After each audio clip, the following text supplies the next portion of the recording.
Channel నేను మీ Kavya. So దాదాపు 6 గంటలుగా హరీష్ రావు గారి విచారణ కంటిన్యూ అవుతుంది సిట్.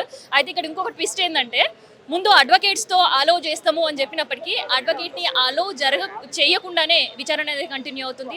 సో ఆయన కోసం అటు సిద్దిపేట నియోజకవర్గం నుంచి ఉదయం నుంచి మనం చూస్తున్నాం. అండ్ దాంతోపాటు కార్యకర్తలు కలవడానికి వచ్చిన ఎవరిని కూడా అలో చేయని పరిస్థితి.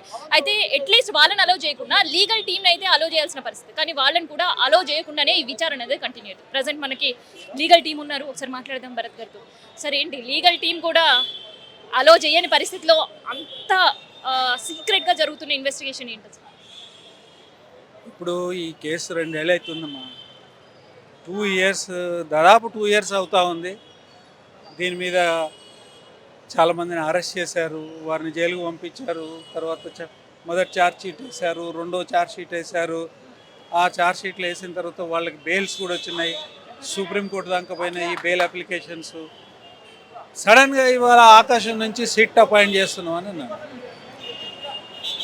కారణం చెప్పలే, దాంట్లో ఎందు మూలంగా సిట్ అవసరం ఏర్పడింది అనేది కారణం చెప్తా. సిట్ అని అన్నారు.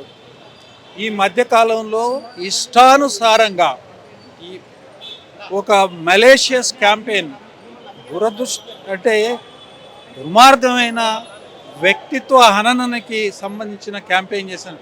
ఇందులో సినిమా యాక్టర్ల గురించి మాట్లాడారు, ఇందులో జడ్జీల గురించి మాట్లాడారు, ఇందులో ప్రతి ఒక్కరి గురించి మాట్లాడినారు.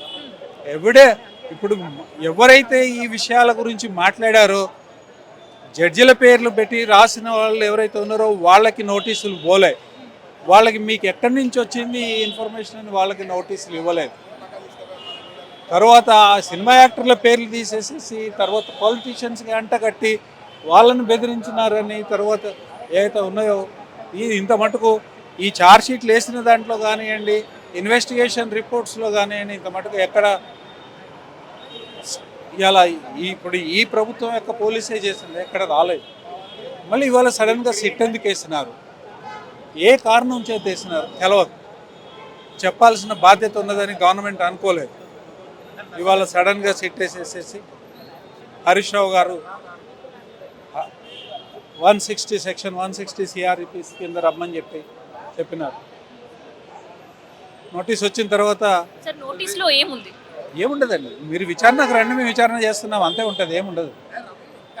తర్వాత 2 అడ్వకేట్స్ అకంపైన్ చేస్తారు హరీష్ రావు గారికి అని కమ్యూనికేషన్ ఇస్తే మీరు పేర్లు ఇవ్వమని అన్నారు.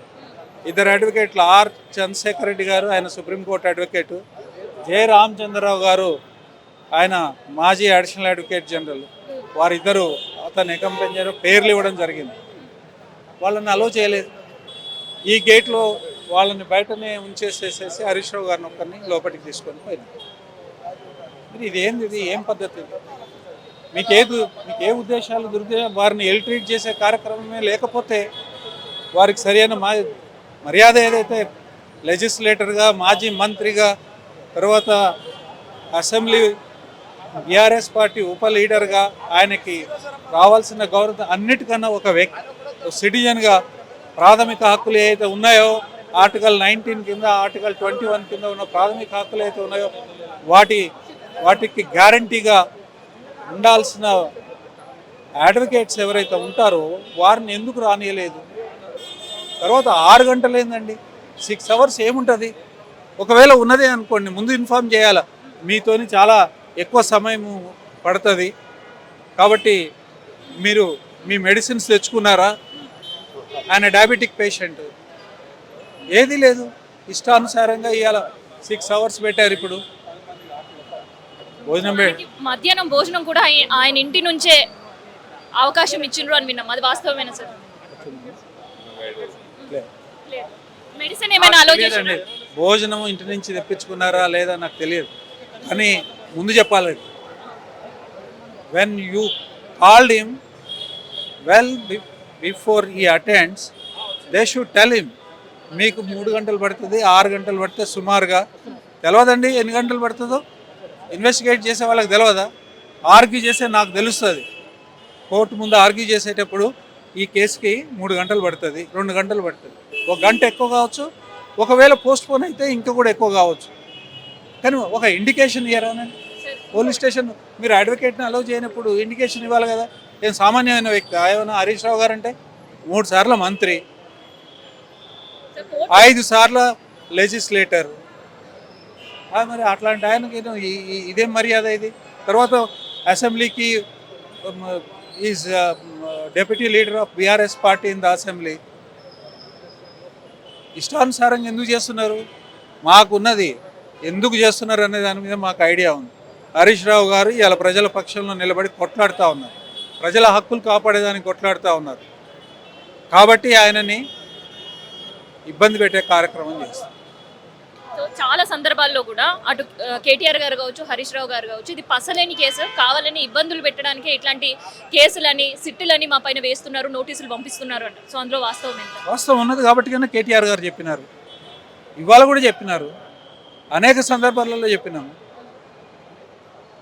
అది కాదండి, అసలు ఏ దేశంలో ఎవ్వరు చేయట్లేదు ఫోన్ ట్యాపింగ్, ఏ ప్రభుత్వం చేయట్లేదు, కేవలం కేసీఆర్ గారు ప్రభుత్వం తప్ప అన్నట్టుగా ప్రొజెక్షన్ ఇచ్చినారు. కేంద్ర ప్రభుత్వము 11 నుంచి 14 సంస్థలు ఫోన్ ట్యాపింగ్ చేస్తున్నాయి.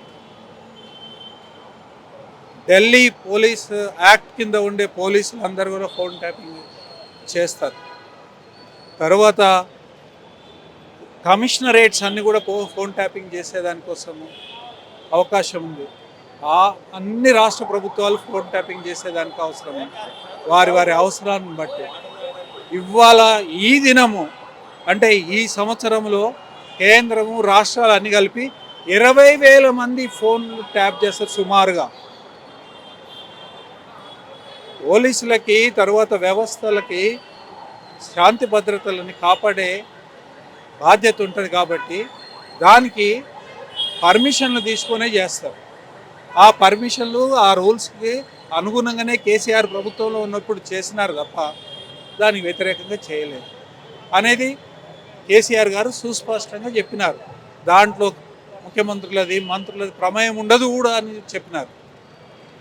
మీరు ఇన్వెస్టిగేషన్ చేసుకోండి, కానీ ఈ ఇన్వెస్టిగేషన్ పేరు మీద ప్రతిపక్షం యొక్క గొంతు నొక్కాలి, వారి హక్కులను భంగం చేయాలి, ప్రజలను భయభ్రాంతులను చేయాలి అనేది ఏదైనా కనుక మాట్లాడితే అది చెల్లనేరదు, ప్రజలు ఒప్పుకోరు.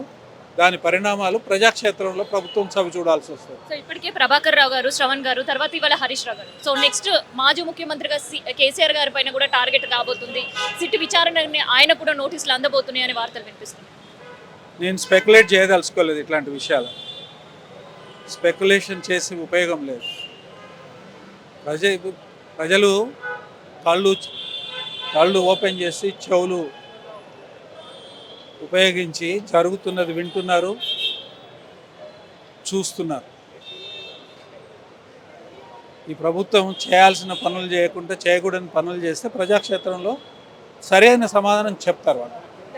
సో ఇదనమాట. ఒక పక్క మనం చూస్తుంటే ఇదే పిఎస్లో సిట్ వ్యవస్థ ఉంది. సో ఇక్కడ హరీష్ రావుకి సంబంధించిన విచారణ కంటిన్యూ అవుతుంది. ఉదయం 11 గంటలకి ప్రారంభమైన విచారణ, మధ్యాహ్నం కాస్త లంచ్ బ్రేక్, ఆ తర్వాత మళ్ళీ విచారణ కంటిన్యూ అవుతుంది. అయితే ఇక్కడ అడ్వకేట్స్ బృందం వచ్చిన అండ్ దానికి సంబంధించిన ఆయనకు మెడిసిన్ తీసుకురావాలనే ప్రయత్నం ఎవరు చేసినా కానీ ఎవరిని కూడా లోపలికి అలో చేయకుండా విచారణ అయితే కంటిన్యూ అవుతుంది. అయితే కేవలం సిట్ ఫోన్ ట్యాపింగ్ విచారణ కేవలం తెలంగాణ రాష్ట్రంలో మాత్రమే కాదు, ఫోన్ ట్యాపింగ్కి సంబంధించి 25,000 ఫోన్లు ఈ సంవత్సరంలో, అంటే జనవరి ప్రారంభమైంది, ఇవాళ మనకి 20 రోజులు, కేవలం 20 రోజుల్లో 25,000 ఫోన్ల ట్యాపింగ్ కూడా జరుగుతుంది. మరి దానిపైన ఎవరు ఎందుకు ప్రశ్నించట్లేదు అంటూ బీఆర్ఎస్ లీగల్ టీం ప్రశ్నల వర్షం కురిపిస్తుంది.